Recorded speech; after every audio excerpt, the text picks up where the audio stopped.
जय श्री राधे दोस्तों, केपी की वाणी चैनल में आपका स्वागत है। माता रानी का आशीर्वाद पाने हेतु कमेंट में जय माता दी अवश्य लिखे। वहीं अगर आप महाकाल के भक्त हैं, कमेंट में हर हर महादेव अवश्य लिखे। यकीन जानिए माता रानी संग महादेव की कृपा आप पर, आपके पूरे परिवार पर अवश्य बरसेंगी और आप परिवार स्वस्थ एवं सुखी रहेंगे। साथ ही आपकी सभी मनोकामनाएं यथाशीघ्र अवश्य ही पूर्ण हो जाएंगी। दोस्तों, आज की वीडियो में आपको साल 2024 में उन 8 नामों की जानकारी देने जा रहा हूँ जिनके विवाह के 100% योग हैं। ऐसा मैं ग्रह के राशि परिवर्तन के आधार पर कह रहा हूँ और यह मात्र केवल एक ग्रह के राशि परिवर्तन के आधार पर जानकारी दी जा रही है। इसके अलावा अन्य नाम के जातकों के विवाह के योग हैं, उनकी जानकारी के लिए आप वीडियो के प्लेलिस्ट पर जाएं और ग्रह राशि परिवर्तन के आधार पर उनकी जानकारी प्राप्त कर सकते हैं। साल 2024 का सबसे बड़ा ग्रह राशि परिवर्तन गुरु का होने वाला है और उसके आधार पर आपको उन 8 नामों की जानकारी मैं इस वीडियो में अवश्य ही दूंगा। उससे पहले आपको बता दूं कि पहली बार अगर चैनल पर विजिट कर रहे हैं तो सब्सक्राइब कर ले, साथ ही बेल आइकन को प्रेस करें ताकि आपको सभी प्रकार की जानकारी सर्वप्रथम प्राप्त हो सके। और एकमात्र आपकी जानकारी अवश्य दूंगा कि यह एकमात्र ऐसा चैनल है जिस पर केवल और केवल विवाह सगाई संबंध की ही जानकारी दी जाती है और यह पूरी तरह से ऑथेंटिक यानी कि सत्य रहती है। इसमें किसी तरह से भी कोई भी फेरबदल नहीं किया रहता है। प्रकांड पंडित के भविष्यवाणी के आधार पर आपको यह जानकारी दी जा रही है और ग्रह राशि परिवर्तन के आधार पर जानकारी दी जाती है। आपको बता दें कि जब ग्रह का राशि परिवर्तन होता है और जब कोई बड़ा ग्रह, गुरु ग्रह, शनि ग्रह, शुक्र ग्रह राशि परिवर्तन करते हैं और विशेष राशि में प्रवेश करते हैं या किसी भी राशि में प्रवेश करते हैं तो उस राशि के जातकों के लिए शुभ योग बनता ही है। इसके अलावा वह जो ग्रह है किस राशि में उच्च और किस में निम्न है, उस पे भी उनकी जो है नजर और दृष्टि अवश्य ही पड़ती है। उसी के आधार पर आपको यह जानकारी साल 2024 की पूरी जानकारी दूंगा और यह न केवल साल 2024 बल्कि मध्य जो है 2025 तक जो है उनके योग बनेंगे 7 नामों के और एक राशि जो है उनके साल 2024 तक ही विवाह के योग है। उसके पश्चात फिर जो है उनकी शादी में देर होगी, तो उसके बारे में बताऊंगा, सारी चीज जानकारी दूंगा। उससे पहले बता दूं कि अगर आप केपी की वाणी से संपर्क करते हैं, विवाह की जानकारी प्राप्त करना चाहते हैं तो हमारे संपर्क नंबर 85218356 चुनकर संपर्क कर सकते हैं। हमारा संपर्क नंबर 8521835670 है, तो इस नंबर पर आप संपर्क कर सकते हैं और विवाह की सभी प्रकार की जानकारी आपको A से Z दी जाएगी। आप चाहे तो मौखिक या लिखित किसी भी माध्यम का चयन कर पूर्ण जानकारी ज्ञात कर सकते हैं। इसमें आपको आपकी शादी कब होगी, कहाँ होगी, कैसे होगी, किससे होगी, किस दिशा में होगी, कितनी दूरी पर होगी, किस नाम से होगी, किस राशि से करनी चाहिए, जीवन साथी का रंग, रूप, स्वरूप, स्वभाव और उनका करियर कैसा होगा, आपका करियर कैसा होगा। अगर आप लव मैरिज करना चाहते हैं तो माता पिता की सहमति मिलेगी कि नहीं मिलेगी, ससुराल में घर द्वार कैसा होगा, सास ससुर का स्वभाव कैसा होगा, पति कितना पढ़ा लिखा होगा, पत्नी कितनी पढ़ी लिखी होगी, धर्म जाति में शादी होगी या किसी विशेष धर्म जाति में शादी के योग हैं, लव मैरिज होगी, अगर होगी तो माता पिता की सहमति मिलेगी कि नहीं मिलेगी, या फिर सहमति नहीं मिलेगी तो क्या अरेंज मैरिज कब तक होगी। तो ये तमाम तरह की जानकारी अब आप केपी की वाणी से प्राप्त कर सकते हैं। हमारा संपर्क नंबर मैंने आपको बताया 8521835670 8521835670, तो इस नंबर पर आप संपर्क कर सकते हैं। अगर आप विवाह के योग्य हैं, अगर आपकी शादी की बातचीत चल रही है, तय हो रही है या तय हो चुकी है तो आप कुंडली मिलान भी अवश्य करा लें। अपने स्थानीय पंडित अथवा ज्योतिष से संपर्क कर कुंडली मिलान करा लें। वहीं अगर आप बच्चे की जन्म कुंडली बनवाना चाहते हैं, नामकरण कराना चाहते हैं, ग्रह राशि परिवर्तन के आधार पर जो भी दोष लग रहे हैं उसका निवारण कराना चाहते हैं, काल सर्प दोष, पितृदोष या फिर मंगल दोष, अंगारक दोष या फिर जो है गुरु चंडाल दोष का निवारण कराना चाहते हैं तो अवश्य संपर्क करें। हम आपको पूरी जानकारी देंगे उसके निवारण की। मामूली शुल्क यानी उचित शुल्क पर जो है इसका निवारण भी करवा देते हैं महाकालेश्वर स्थित उज्जैन के मंदिर से, तो आप अवश्य संपर्क करें।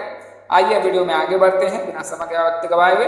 तो पहले मैं आपको राशि परिवर्तन के आधार पर जो है किस प्रकार से ग्रह का जो है, गुरु का जो है परिवर्तन होगा साल 2024 में उसकी जानकारी देता हूं। तो जो गुरु है वो भरणी नक्षत्र में 3 फरवरी को प्रवेश करेंगे प्रातःकाल 5:36 पर और फिर कृतिका नक्षत्र में जो है 16 अप्रैल को जो है 7:02 संध्या काल में प्रवेश करेंगे और फिर जो है जुपिटर वृषभ राशि में प्रवेश करेंगे 1 मई 2024 को दोपहर 12:59 पर। और फिर रोहिणी नक्षत्र में जो है 12 जून को प्रवेश करेंगे 7:10 संध्या काल में। और जुपिटर यानी कि गुरु जो है वो वक्री हो जाएंगे वृषभ राशि में ही 9 अक्टूबर को दोपहर 12:54 से, और ये फिर जो है वक्री चाल ही चलेंगे। तो गुरु का राशि परिवर्तन कुछ इस प्रकार है और वर्तमान समय में गुरु मेष राशि में है। आने वाले समय में 1 मई 2024 तक मेष राशि में ही रहेंगे। तो यानी साल 2024 में जनवरी से लेकर 1 मई 2024 तक जो है मेष राशि में ही गुरु का गोचर रहेगा। तो इस दौरान मेष राशि के जातकों के योग बनेंगे और तत्पश्चात जब गुरु का गोचर वृषभ राशि में हो जाएगा तो फिर मेष राशि के जातकों के लिए जो है कार्य संपन्न हो जाएंगे वहां से फिर, और उनके जीवन में जिस तरह से जो लाभ मिले हैं, योग बने हैं, शुभ योग बने हैं, सभी प्रकार के जो शुभ कार्य हैं उनमें फिर अल्प विराम लग सकता है। तो बृहस्पति गुरु को गुरु ग्रह कहा जाता है। इसे आसान शब्दों में कहें देवताओं के गुरु जो है बृहस्पति देव है।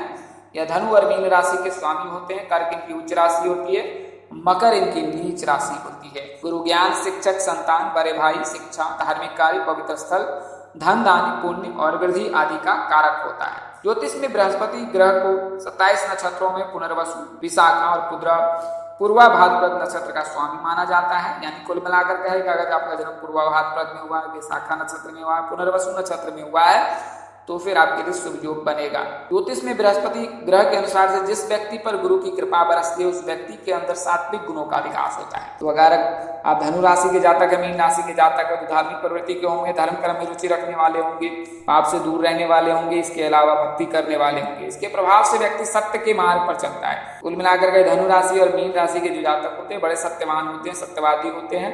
सत्य मार्ग पर चलने के लिए ही वो उनका जन्म होता है, अवतरित होते हैं और फिर वो सत्य मार्ग पर चलकर ही ईश्वर को प्राप्त करते हैं। ज्योतिष में बृहस्पति ग्रह का गोचर जन्म कालीन राशि के दूसरे, 5वें, 7वें, 9वें और 11वें भाव में शुभ फल देता है। जिन व्यक्तियों की जन्म कुंडली में बृहस्पति ग्रह मजबूत स्थिति में होता है तो जातक जीवन में मन मुताबिक सफलता प्राप्त करता है, उन्हें गुरु की कृपा रहती है, करियर और कारोबार में वो नया आयाम मिलता है, उन्हें प्रसिद्धि मिलती है। हालांकि इस दौरान जातक के मोटे होने की भी संभावना बनी रहती है। गुरु के आशीर्वाद से व्यक्ति को पेट से संबंधित रोग से छुटकारा मिलता है। तो अगर आप गुरु के चलते जो है आपका वजन बढ़ गया है तो फिर आप गुरु का अवश्य लेने के लिए जो है गुरु की सेवा करें। कुंडली में यदि कोई भाव कमजोर भी है और अगर उस पर गुरु की दृष्टि पड़ जाए तो वह भाव मजबूत हो जाता है। तो गुरु को मजबूत करने के लिए कोई विशेष प्रयोजन की जरूरत नहीं है। आप गुरुवार के दिन पीले वस्त्र धारण करें, जल में हल्दी मिलाकर स्नान करें। इसके अलावा जो है चंदन का लेप लगाएं, इसकी तिलक लगाएं, मस्तक पर लगाएं, ग्रीवा पर लगाएं और आप भुजाओं पर भी लगा सकते हैं, नाभि पर भी लगा सकते हैं, हृदय में भी लगा सकते हैं। तो आप चंदन के जो है चंदन का जो है टीका अवश्य लगाएं। इसके अलावा पीले वस्त्र गुरुवार के दिन धारण करें। लड़कियां जो गुरुवार का व्रत अवश्य करें। गुरुवार के दिन केले के पौधे में जल का अर्घ दें, जल में हल्दी मिलाकर जल का अर्घ दें। इसके अलावा सूर्यदेव को रोजाना जल का अर्घ दें और गुरुवार के दिन व्रत करें। तो गुरुवार के दिन अगर आप व्रत करते हैं तो इससे जो है शुभ प्रभाव मिलता है। इसके अलावा गुरुवार के दिन जो है शिव मंदिर जाकर 5 नारियल जो है शिव के ऊपर जो है शिवलिंग के ऊपर उसार कर वहीं प्रस्ताव रख कर जो है ओम सोमेश्वराय नमः या ओम सृष्टिकर्ता मम विवाह कुरु कुरु स्वाहा इस मंत्र का जाप कम से कम 21 बार 11 बार करते हैं तो इससे भी आपको अवश्य फायदा होगा और गुरु मजबूत होगा। ये आप महीने में एक गुरुवार के दिन अवश्य करें और लगातार 3 से 4 महीने करते हैं तो आपको शुभ परिणाम अवश्य ही मिलेगा। श्रद्धा भाव से अगर आप इस उपाय को करते हैं और यह विश्वास लेके करते हैं कि अगर आप इस उपाय को करते हैं तो आपको शुभ फल प्राप्त होगा, तो यकीन जानिए इसका शुभ फल आपको अवश्य ही प्राप्त होगा। तो आप गुरु को इस तरह से मजबूत कर सकते हैं। आइए मैं आपको उन नामों की जानकारी देता हूं। तो सर्वप्रथम जैसा मैंने आपको बताया मेष राशि के जातक के लिए जो है योग है 1 जनवरी से लेकर 1 मई 2024 तक। तो अगर आप ए नाम के जातक हैं, मेष राशि के जातक हैं और आपकी आयु 22 वर्ष से अधिक है तो फिर आपके लिए शुभ योग है। वर्तमान समय में भी नवंबर के पश्चात जो आपके लिए शुभ योग है, यानी कुल मिलाकर कहे 24 नवंबर से ही आपके लिए शुभ योग है और 24 नवंबर से जो है आपको 1 मई 2024 तक योग ही योग है। तो अगर आप मेष राशि के जातक हैं तो पी नाम के जातक के साथ, आर नाम के जातक के साथ, एम नाम के जातक के साथ परिणय सूत्र में बंधने के प्रबल योग बन रहे हैं। हालांकि कुंभ राशि, कर्क राशि, धनु या मीन राशि के जातकों के साथ अगर परिणय सूत्र में बनते हैं तो ये आपके लिए शुभ रहेगा। तो ये प्रथम जो नाम है वो ए नाम के जातक है, मेष राशि। द्वितीय नाम बी नाम है, यानी कि वृषभ राशि। जब 1 मई 2024 को गुरु का गोचर होगा वृषभ राशि में तो वृषभ राशि के ऐसे जातक जिनकी आयु 23 वर्ष से अधिक हो जाएगी, तो उनके लिए शुभ योग बनेगा। अगर कुंडली में किसी प्रकार का कोई दोष लगा है तो उसका निवारण आप अवश्य करा लें अपने स्थानीय पंडित अथवा ज्योतिष से संपर्क करके, और इससे जो है विवाह के प्रबल योग बनने लगेंगे। बात करें नाम अक्षर की तो टी नाम के जातक, एच नाम के जातक, पी नाम के जातक के साथ प्रस्ताव आने के योग बन रहे हैं और इनमें से किसी एक जातक के साथ ही आप कन्या सूत्र में बंधने वाले हैं। बात करें राशि की तो मकर राशि के जातकों के साथ सामंजस्य बेहतर बैठता है, तो आप मकर राशि के जातक यानी जे नाम के जातक के साथ कन्या सूत्र में बन सकते हैं। अगला नाम अक्षर जे का ही है। मकर राशि के 5वें भाव में जो है गुरु का गोचर हो रखा है, यानी कि गुरु जो है उसकी दृष्टि बनाया गया, उपस्थिति रहेगी गुरु की। तो मकर राशि में तो वैसे गुरु नीच के होते हैं, लेकिन कई ज्योतिष जो है पंचम भाव को भी देखते हैं। तो पंचम भाव में गुरु की दृष्टि पड़ने पर, एकादश भाव में गुरु की दृष्टि पर में ज्योतिष गणना करते हैं कि उनकी शादी हो जाएगी। तो जे नाम के जातकों के लिए भी शुभ योग है आने वाले समय में, यानी कि मकर राशि के जातक, अगर आपकी आयु 21 वर्ष से अधिक है और आप मकर राशि के जातक हैं तो आपके लिए शुभ योग है। बात करें नाम अक्षर की तो आर नाम के जातक, ए नाम के जातक, एस नाम के जातक, जी नाम के जातक, इनमें से किसी एक नाम के जातक के साथ आप कन्या सूत्र में बन सकते हैं। कुल मिलाकर के 7.5 का अंतिम चरण है और आने वाले समय में 1 मई 2024 तक लगभग समाप्ति हो जाएगी 7.5, क्योंकि अब तीसरे चरण में जो है शनिदेव की कृपा अवश्य जातक पर पड़ती है।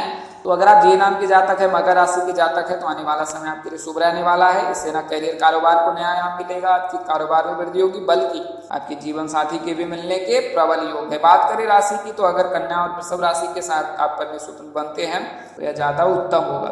अगला नाम अक्षर एच है, यानी कि कर्क राशि। कर्क राशि में गुरु उच्च के ही होते हैं। इसके अलावा जो है एकादश भाव को भी जो है गुरु देख रहे हैं, तो एकादश भाव में जब गुरु की दृष्टि पड़ती है या उपस्थिति होती है तो उस राशि के जातक के विवाह के प्रबल योग बनते हैं। तो इस लिस्ट में कर्क राशि के भी जातक शामिल हैं। वैसे जन्मदिन के हिसाब से अगर कर्क राशि के जातक की आयु 25 वर्ष से अधिक हो जाती है तो उसके विवाह के योग बनने लगते हैं। तो अगर आप 25 वर्ष से अधिक उम्र के जातक हैं तो फिर आपके लिए शुभ योग है। और गुरु के राशि परिवर्तन से वर्तमान समय में भी और आगामी वर्ष में भी विवाह के योग रहेंगे, क्योंकि एकादश भाव में गुरु की दृष्टि पड़ेगी। वर्तमान समय में गुरु उच्च होते हैं कर्क राशि में, इसके लिए कर्क राशि के जातकों के शुभ योग बन रहा है। हालांकि अभी 7.5 शनि की ढैया कर्क राशि के जातकों पर चल रही है, तो आने वाले समय में उससे भी आपको मुक्ति मिल जाएगी। तो बात करें नाम अक्षर की तो एल नाम के जातक, जी नाम के जातक, एम नाम के जातक, इनमें से किसी एक नाम के जातक के साथ आप कन्या सूत्र में बंधने वाले हैं। बात करें राशि की तो मेष राशि के साथ अगर विवाह हो तो ज्यादा उत्तम होगा। इनके दोनों के जो विचार मिलते हैं और इसके लिए ये मेष राशि के जातक और कर्क राशि के जातक एक दूसरे के लिए बने होते हैं। अगला नाम अक्षर कन्या का है, तो कन्या के भाग्य भाव में जो गुरु का गोचर होगा या गुरु की दृष्टि बरसेगी अगले वर्ष, आगामी वर्ष में, तो कन्या राशि के जातकों के लिए भी शुभ योग बनेगा। और अगर कन्या राशि के जातक हैं, आपकी आयु 27 वर्ष से अधिक हो चुकी है, तो फिर आपके लिए शुभ योग बनेगा। बात करें नाम अक्षर की तो ए नाम के जातक, एस नाम के जातक, डी नाम के जातक, जी नाम के जातक, इनमें से किसी एक जातक के साथ आप कन्या सूत्र में बंधने वाले हैं। अगर आप कन्या राशि के जातक हैं, जैसा उत्तर हो सकती है, मकर राशि के साथ कन्या सूत्र में बंधना कन्या राशि के जातकों के लिए श्रेष्ठ कर होता है। अगला नाम जो है वो एन नाम जातक है, वृश्चिक राशि के जातक हैं, क्योंकि इनके जो सप्तम भाव में यानी कि विवाह भाव को ही दृष्टि बनाएगा। और अगर आप वृश्चिक राशि के जातक हैं तो आपके लिए शुभ योग बनेगा। वर्तमान समय में वर्ष विवाह के योग नहीं है, लेकिन आगामी वर्ष में 100% योग है। एक जातक ने कमेंट कर पूछा भी है कि वृश्चिक राशि के जातकों के कब योग बनेंगे, तो इस वर्ष आप धैर्यवान रहें, आगामी वर्ष से आपके लिए शुभ योग बनेगा ही। तो अगर आप वृश्चिक राशि के जातक हैं, आपकी आयु 21 वर्ष से अधिक हो चुकी है, तो फिर प्रबल योग है। एस नाम के जातक, जी नाम के जातक के साथ प्रबल योग बन रहे हैं। बात करें दिशा की तो दक्षिण दिशा होगी। वहीं अगर आप सिंह राशि के जातकों के साथ कन्या सूत्र में बनते हैं तो ज्यादा उत्तम होता है कि दोनों के विचार जो है मिलते जुलते हैं। बात करें अगले नाम अक्षर की तो यू नाम के जातक है। यू नाम के जातकों की भी राशि वृषभ होती है। वृषभ राशि के जातकों के योग जो है 23वें वर्ष से बनते हैं। बात करें नाम अक्षर की तो जी नाम के जातक, सी नाम के जातक, एस नाम के जातक के साथ योग बन रहा है वर्तमान समय से। और अगर मकर राशि के साथ कन्या सूत्र में बनते हैं यू नाम के जातक तो ज्यादा उत्तम होगा, यानी कि जे नाम से। और अंतिम जो राशि है वो वाई नाम के जातक है, इनकी भी राशि वृश्चिक ही होती है। वाई नाम के जातक और एन नाम के जातकों की राशि वृश्चिक होती है। तो वृश्चिक राशि के जातक के अगर जन्मदिन से देखें तो 21 वर्ष से बाद जो है विवाह के योग बनते हैं। तो अगर आप वृश्चिक राशि के जातक हैं तो शुभ योग बन रहा है ए नाम के जातक के साथ, यू नाम के जातक के साथ, बी नाम के जातक के साथ और आर नाम के जातक के साथ। उनमें से किसी एक राशि के जातक के साथ आप कन्या सूत्र में बनने वाले हैं। बात करें नाम अक्षर की तो मैंने आपको नाम अक्षर बता दिया। दिशा की बात करें तो दक्षिण दिशा ही है। और बात करें राशि की तो सिंह राशि के साथ अगर कन्या सूत्र में बनते हैं तो यह ज्यादा उत्तम होगा, सोने पे सुहागा जैसा रहने वाला होगा। तो अगर आप वृश्चिक राशि के जातक हैं, एन नाम के जातक हैं, वाई नाम के जातक हैं, तो आगामी वर्ष जब जीवन साथी के भाव में यानी कि सप्तम भाव में गुरु की दृष्टि होगी तो आपके लिए शुभ योग बनाएगा। तो दोस्तों आज के लिए इतना ही, अगले वीडियो में फिर मिलेंगे, तब तक के लिए मुझे इजाजत है। जानकारी देने में अगर इस अनुज से कोई गलती या त्रुटि रह गई हो तो कृपया मुझे क्षमा कर दीजिएगा। मेरी कोशिश आपको सत्य और सही जानकारी देने की रहती है। आप इस तरह की अन्य वीडियो देखने के लिए हमारे प्लेलिस्ट पर जाओ और अपने राशि अनुसार वीडियो अवश्य देखें। आज के लिए इतना ही। आप जहां रहें मस्त रहें, स्वस्थ रहें, व्यस्त रहें। माता रानी की असीम कृपा आप पर बरसती रहे। परमपिता परमेश्वर आपको सद्बुद्धि दे, सत्मार्ग दे और आगे बढ़ने की शक्ति दे। इन्हीं शुभकामनाओं के साथ आपसे विदा लेता हूं कि जल्द एक नए वीडियो और एक नई जानकारी लेकर आपके समक्ष हाजिर रहूंगा। तब तक के लिए इस नाचीज दोस्त को इजाजत दें। आप जहां रहें मस्त रहें, स्वस्थ रहें, व्यस्त रहें। माता रानी की असीम कृपा बरसती रहे। परमपिता परमेश्वर आपको सद्बुद्धि, सत्मार्ग और आगे बढ़ने की शक्ति दे। नमस्कार, जय श्री राम दोस्तों, जय श्री कृष्णा, जय माता दी, जय वाहिनी।